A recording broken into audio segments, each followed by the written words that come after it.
In this video, we will solve this definite integral. So this question can be solved using substitution method or using properties. So in this video, I will solve this problem using properties. So in one of my videos, हम similar question solve किया था using substitution method. So you can watch this video in which I have solved this question using substitution method. You can follow the same procedure to solve this question. But in this video, we will solve this question using properties of definite integral. And इस question को solve करने के लिए we will use this property and the property is integration of 0 to a f of x dx is equals to integration of 0 to a f of a minus x dx. इस property को use करके हम लोग इस question को solve करेंगे. So you can clearly see जो limits है वो 0 to a तक है एंड जो भी फंक्शन है फंक्शन में x को रिप्लेस कर सकते हैं हम लोग a minus x से. So here a is 2 and we will replace x with 2 minus x. So we are going to replace x with 2 minus x because a minus x is 2 minus x. So we will replace x with 2 minus x. So the integral was 0 to 2x into root over 2 minus x dx. So we will replace x with 2 minus x. So equals to integration of 0 to 2 minus x root over 2 minus x.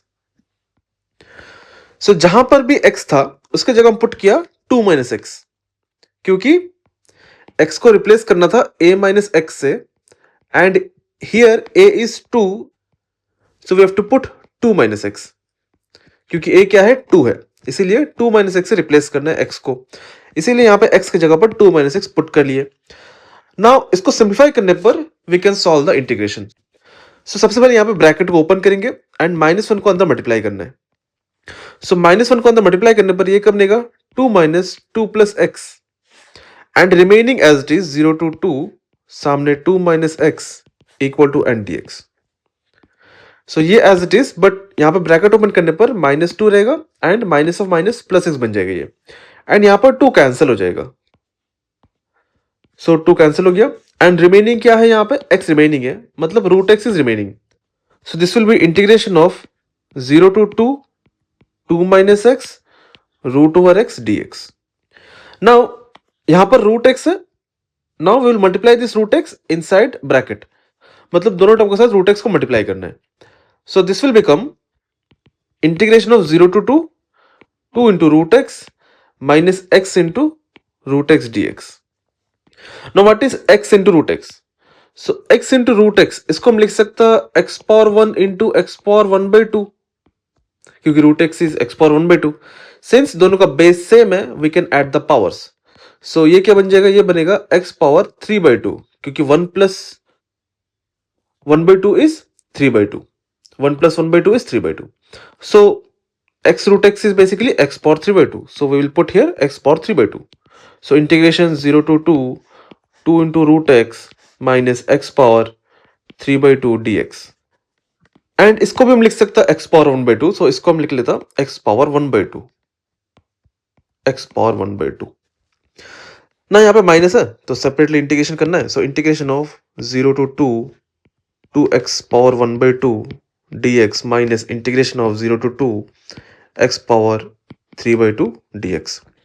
ना यहाँ पर formula use करना है integration of x power n का. So integration of x power n is x power n plus 1 by n plus 1 plus c but ये definite integral है so plus c की जरूरत नहीं है. So now will apply the formula. उससे पहले यहाँ पे 2 है 2 को हम बाहर निकाल सकता. सो this will be integration 0 to 2 x power 1 by 2 dx minus integration 0 to 2 x power 3 by 2 dx. सो यहाँ पर ये दोनों इंटीग्रल में सेम फॉर्मूला अप्लाई करना है क्योंकि ये दोनों x पावर n का फॉर्म में. सो फॉर्मूला अप्लाई करने पर this will become 2 into x power 3 by 2 क्योंकि 1 by 2 plus 1 will be 3 by 2 divided by 1 by 2 plus 1 will be 3 by 2 minus and the limits were 0 to 2. यहां पर भी same formula apply करना है. सो x power 3 by 2 plus 1 will be 5 by 2 divided by same यहां भी 3 by 2 plus 1 will be 5 by 2 and limits where 0 to 2, क्योंकि यहाँ पे फॉर्मूला में क्या था, n+1 by n+1, x power n+1 by n+1, इसीलिए यहाँ पे 1/2 + 1 3/2 बन गया, एंड यहाँ पर भी 1/2 + 1 3/2 बन गया, यहाँ पर भी 3/2 + 1 5/2 बन गया, एंड 3/2 + 1 5/2 बन गया. Now we have to put the limits. So upper limit is 2 in both the function and lower limit is 0 in both the function. तो सबसे पहले 2 पुट करना है. So 2 into, if you put 2 put करने पर यहाँ पे बन जाएगा 2 power 3/2. So 2 power 3/2 minus 3/2 minus 0 put करना है यहाँ पे. x का जगह 0 पुट करने पर ये कंप्लीट जो फंक्शन है 0 बन जाएगा. So -0. Now minus, अब यहां पर भी 2 पुट करना है.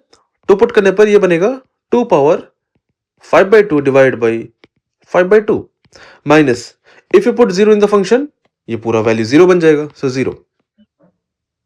ये 3/2 को हम लिख सकते हैं 2/3, क्योंकि 3/2 डिनोमिनेटर में वो रेसिप्रोकल हो जाएगा. सो 2 into 2/3 into 2 पावर 3/2 माइनस, यहां पर 5/2 है वो रेसिप्रोकल हो जाएगा 2/5 बन जाएगा. सो 2/5 into 2 power 5/2. Now we have to find the value by solving this. So now how do we solve this? So इसको हम √2 का फॉर्म में लेके आएगा. ठीक है, जो भी आंसर है उसको हम √2 का फॉर्म में लेके आएगा, क्योंकि हम यहां से √2 निकाल सकता, क्योंकि ये जो 3/2 है इसको हम लिख सकता 1 + 1/2. तो सबसे पहले यहाँ पे 2 स्क्वायर लिख लेते हैं इसको हम, विच इज 4/3. इसको लिख सकता हूं 2 into 2 पावर 1/2, ऐसा लिख सकता हूं, क्योंकि इसका पावर 1 है, कुछ नहीं मतलब 1 है. सो 1 and 1/2 ऐड होके बनेगा 3/2, मतलब 3/2 को हम ऐसा लिख सकता. सिमिलरली यहां पर हम 2 पावर 5/2 को लिख सकता 2 पावर 2 into 2 पावर 1/2, क्योंकि 2 + 1/2 विल बिकम 5/2, देयरफॉर हम इसको ऐसा लिख सकता. एंड सामने के 2/5 सामने है, सो 2/5. नाउ 4 into 2 is 8, यहां पर भी 4 into 2 is 8, ये 4 है, ये 2 है, 8.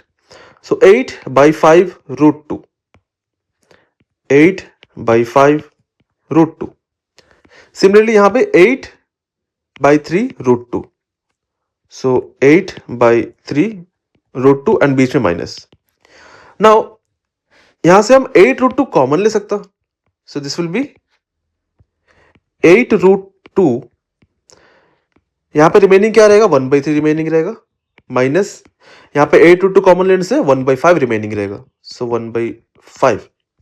And if you solve this, 5 into 1 5 minus 3 into 1 3, 5 minus 3 is 2, 2 divided by 5 into 3 15, and यहाँ पर क्या है 8 √2, 8 √2 into 8 into 2 is 16 by 15 √2, 16 by 15 √2.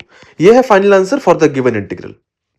So this is how you solve the question using properties of the definite integral. So इस question को हम solve किया using properties of definite integral. So this question can also be solve by using substitution method. For that you can check out this video. So this is it for the video. We will solve more questions in our upcoming videos. So stay tuned for the next videos. Thank you for watching this video.